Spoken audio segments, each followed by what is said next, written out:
Bonjour, je m'appelle Xinping et je viens de Shanxi. Diplômée d'une licence en français, je suis venue en France en 2016 pour suivre le master français langue étrangère. Maintenant, je suis professeure de français indépendante et je propose des cours en ligne. À côté, je crée également des vidéos sur les réseaux sociaux pour partager tout ce qui est lié à l'apprentissage du français. Aujourd'hui, je voudrais te présenter ma formation pour ceux qui veulent débuter en français.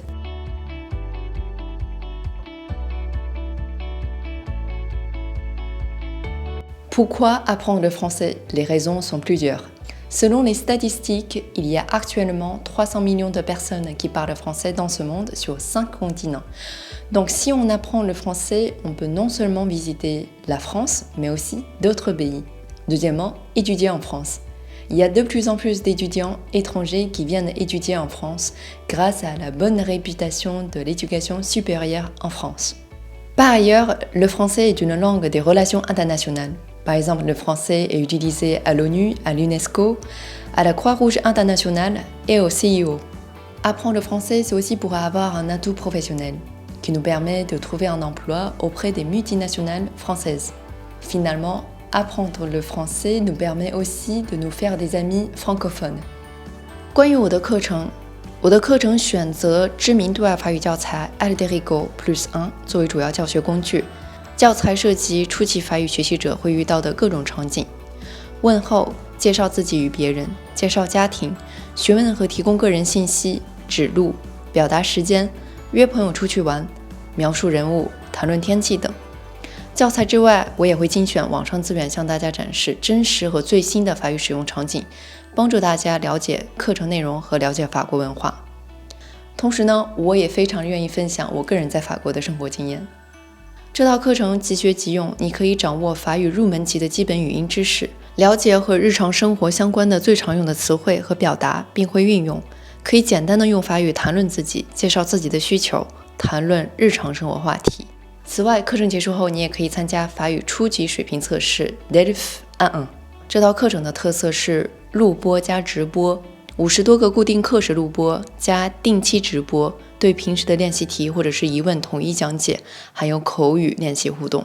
这样作为学习者可以先检验自己的理解程度，而且在直播时也可以和我口语互动，高效且省时。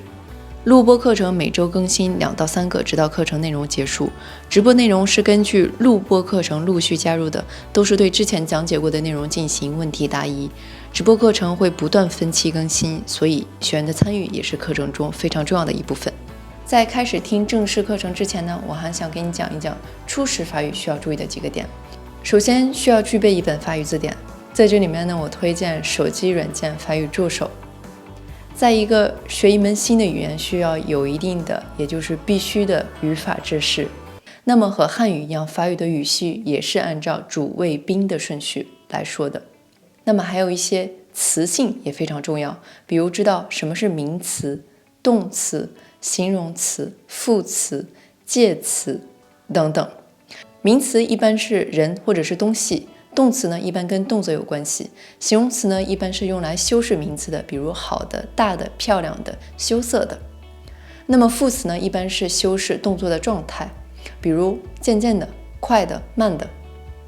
那介词呢一般和动词一起搭配构成短语。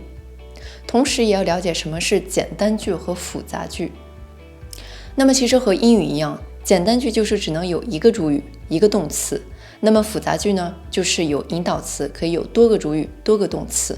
有必要了解一下时态和语势的概念。时态就是我们平常所说的过去、现在、将来。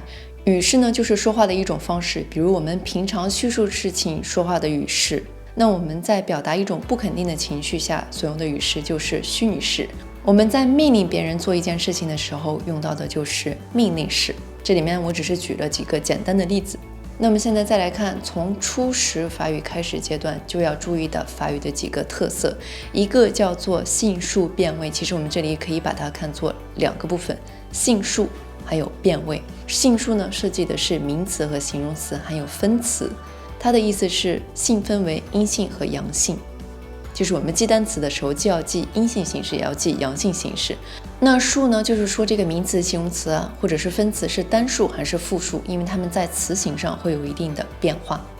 那么再来看变位，变位其实涉及到法语中的动词，我们把它叫做动词变位。举一个很简单的例子，汉语中的这个是，我是、你是、他是、我们是、你们是，都是同一个是，写法也永远不会变。